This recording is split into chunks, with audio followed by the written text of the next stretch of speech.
So once you agree to book us for our performance marketing service, the first thing is to get onto a discovery call where we analyze your business, look at some quick wins, and to discover some areas where we can actually, bring changes to your customer acquisition and also generating pipeline of leads to turn into persistent loyal customers continuously. So after that, then we go on to the phase where we send you the contract and we also sign the agreement. Then you make the payments. Then also subsequently we start working on the strategy. We work on the media plan, which is going to be showing you the prediction of how much leads and customers we believe we can acquire for you over the next couple of weeks. And subsequently, we are going to be sending this strategy over to you.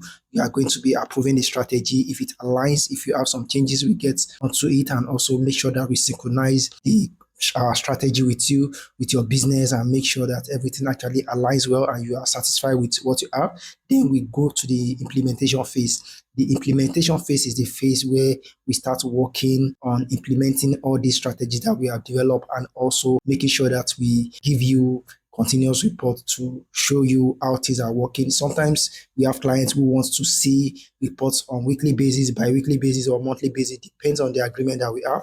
Then we are subsequently going to be working on this to actually satisfy you and making sure that you actually get what you want. So thank you, and that's the simplification of our onboarding process and how we actually get started working with new clients.